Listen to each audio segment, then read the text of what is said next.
सर्वप्रथम सभी राजस्थान के एनआरएचएम के सभी साथियों को मेरी शुभकामनाएं। नियमितीकरण हेतु हम काफ़ी वर्षों से संगठन के रूप में कार्य भी कर रहे हैं और प्रयास भी कर रहे हैं, जिसके परिप्रेक्ष्य में पूर्ववर्ती सरकार द्वारा 4518 पोस्टों का सृजन किया गया। उस हेतु हमारी टीम द्वारा और बूंदी टीम में माननीय लोकसभा अध्यक्ष जी ओम जी बिरला जी को विगत कुछ दिन पूर्व जो ज्ञापन दिया गया, उसके परिप्रेक्ष्य में हमारे संगठन से अपने मैटर को माननीय लोकसभा जी ने संज्ञान लेते हुए दिल्ली से उनके निजी जो कार्य देखते उन द्वारा संगठन से संपर्क किया और अपने संपूर्ण आज तक जो एनआरएचएम के अंदर आप कब से लगे और क्या आपके साथ आज तक क्या हुआ, उसका पूरा संपूर्ण ब्यौरा मुझसे प्राप्त हुआ और मैंने उनको दूरभाष के माध्यम से बता भी दिया, जिसमें उन्होंने वार्ता में यही बताया है कि आपका जो मैटर है वो हम राजस्थान में माननीय मुख्यमंत्री महोदय को ही अवगत कराएंगे, क्योंकि ये कार्य है जो नीतिगत कार्य है,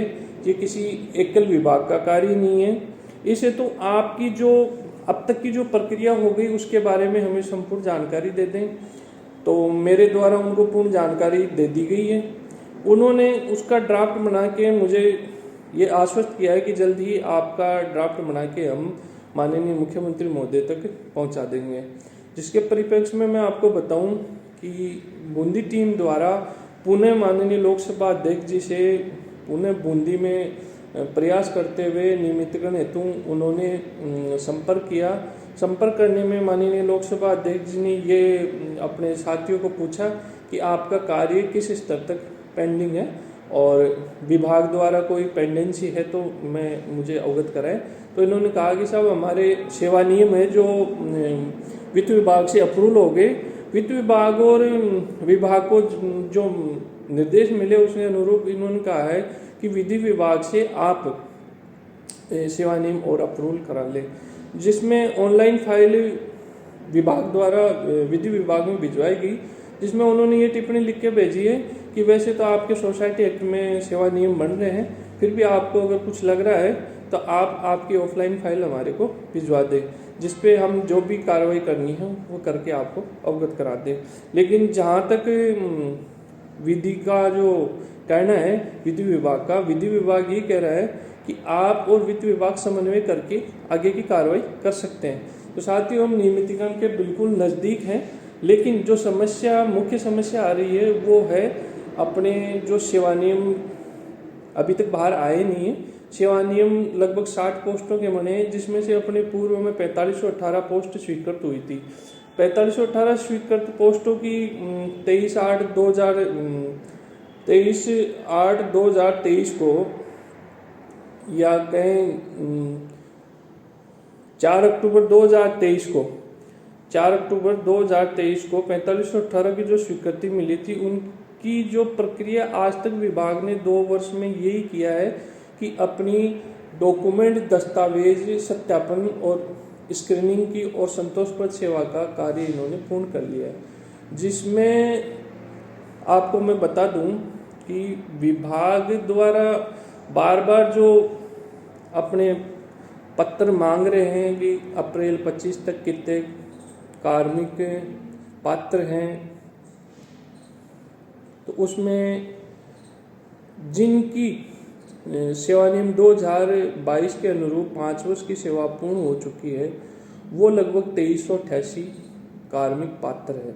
लेकिन विभाग का भी कहना ये है कि 7000 कार्मिक जिनकी 9 वर्ष की सेवा 2 वर्ष की छूट प्रदान करने के बाद में 7000 कार्मिक नियमितीकरण हेतु पात्र है और पात्रता की लगभग पूर्ण प्रक्रिया विभाग द्वारा कर ली गई है। इस हेतु उच्च स्तर से जो भी निर्देश मिलेंगे उस निर्देश हेतु विभाग में इंटरनली जब माननीय ओम बिरला जी द्वारा अपने चिकित्सा के प्रमुख शासक गायत्री राठौड़ जी को निर्देश दिए कि आप द्वारा इनकी क्या कार्रवाई कर ली उसका आप मेरे को अवगत कराए। उसके परिप्रेक्ष्य में बूंदी और जयपुर की सामूहिक टीम ने प्रयास किया तो यह चीज़ निकल के आई। उसमें ये बताया है कि आपका जो नियमितीकरण का जो कार्य है वो उच्च स्तर से रुका हुआ है। उच्च स्तर मतलब माननीय मुख्यमंत्री स्तर से ये कार्य रुका हुआ है। हम विभाग द्वारा जो भी प्रक्रिया वो पूर्ण कर लेंगे और करवा भी देंगे, लेकिन जब तक हमें ऊपर से निर्देश नहीं मिलेंगे, निर्देश मिलने के बाद ही हम आगे की कार्रवाई कर पाएंगे। तो साथियों, इस परिप्रेक्ष्य में विगत सप्ताह में मेरे द्वारा और संगठन के साथियों द्वारा पुनः प्रयास किया गया। सचिवालय में माननीय दिया कुमारी जी के जो विशिष्ट सहायक हैं ललित जी गुप्ता जी को सर्वप्रथम तो उनको मैंने धन्यवाद ज्ञापित किया कि सर आपने हमारी जो जायज़ मांग थी कि हमारे सेवा नियम वित्त विभाग से अप्रूव हुए, उसमें आपका बहुत अच्छा सहयोग रहा है, उसके लिए सर्वप्रथम धन्यवाद। तो उन्होंने ये की बात बोली कि हम नहीं चाहते कि आपका वो कार्य रुके, लेकिन ये मामला आप भी समझते हो, आपको भी 17-18 वर्ष हो गए, आपका कार्य नीतिगत मामला है जो सरकार की इच्छा के अनुरूप होगा। अब इसमें तो मैं बोला आपकी आगे क्या मदद कर सकता हूँ, वो आगे जब जरूरत पड़े तो मुझे बता देना। फिर मेरी माननीय मुख्यमंत्री जी के सांगानेर से जो कार्य देखते हैं श्रीमान राधेश्याम जी उपाध्याय भाई साहब, वो वहीं मुझे मिल गए।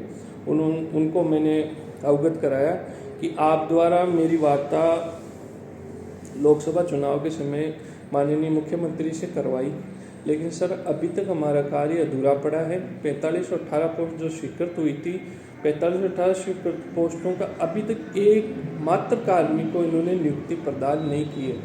तो सर काफ़ी साथी मतलब बहुत दुर्भाग्य की बात है, कुछ तो सेवानिवृत्त हो गए बिना किसी परिलाभ के, और कुछ ऐसी जो क्षति भगवान किसी के साथ नहीं करे, कोई हार्ट अटैक से ख़त्म हो रहा है, कोई मानसिक प्रताड़ित है। तो हम नहीं चाहते हैं कि किसी को ऐसे दिन देखने पड़े, लेकिन ईश्वर के सामने सब कमज़ोर हैं। जो हरी इच्छा प्रबल होती है उसके सामने किसी का कोई बस नहीं होता।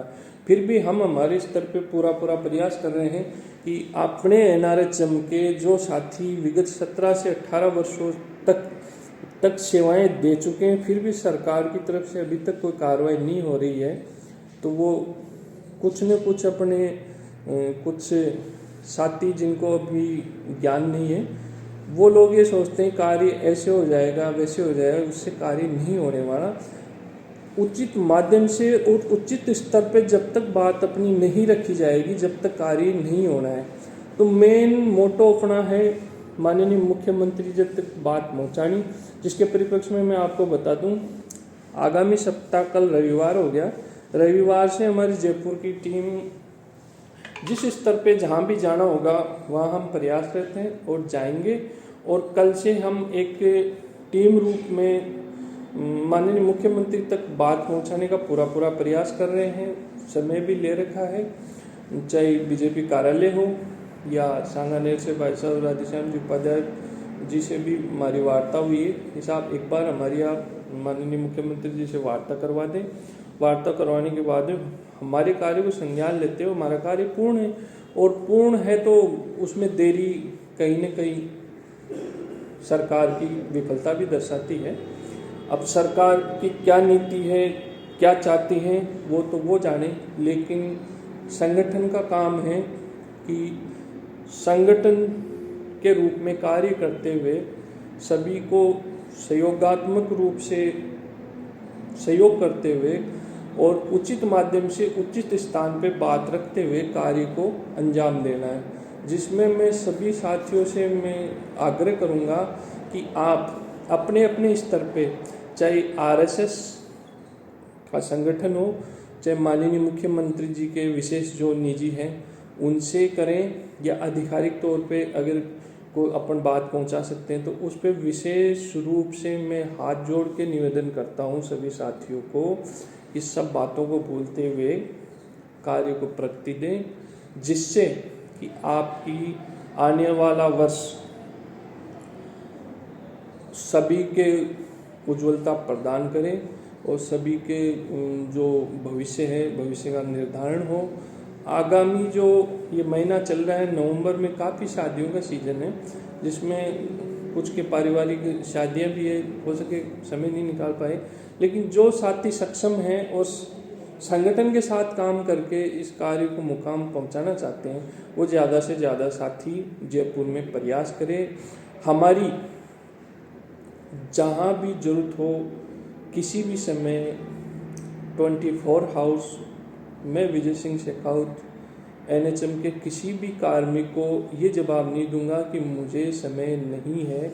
मैं पूर्णतः साथ दूंगा नियमितीकरण हेतु, और ऐसी कोई हमारी भावनाएं नहीं है किसी को ठेस पहुंचाने की। तो मैं पुनः यही निवेदन करूंगा कि सभी साथी एकजुट होकर नियमितीकरण हेतु अपने भविष्य हेतु प्रयास करें और अपने परिवार और बच्चों का भविष्य उज्जवल करें। धन्यवाद साथियों। आपका साथी विजय सिंह शेखावत, प्रदेश अध्यक्ष अखिल राजस्थान सेक्टर हेल्थ सुपरवाइजर संघ जयपुर। और अभी माननीय जो मुख्य सचिव जी का केंद्र में जो बदलाव हुआ है, वो भी प्रक्रिया चल रही है, उस पर भी ये सरकार के कार्य चलते रहेंगे। तो मेरा एक कहना यही है कि ज़्यादा से ज़्यादा साथी माननीय मुख्यमंत्री जी तक अपनी बात रखें और कार्य को गति प्रदान करें, जिससे अपना कार्य जल्द से जल्द हो जाएगा। मुझे पूर्ण उम्मीद नहीं, पूरा विश्वास है कि आप सफलता के कुछ कदम, कुछ स्टेप दूर हो, कार्य नज़दीकी है। प्रयास करेंगे तो ऐसा कोई कार्य नहीं है जो जीवन में होता नहीं है। सबसे बड़ा मेहनत और प्रयास है। धन्यवाद साथियों।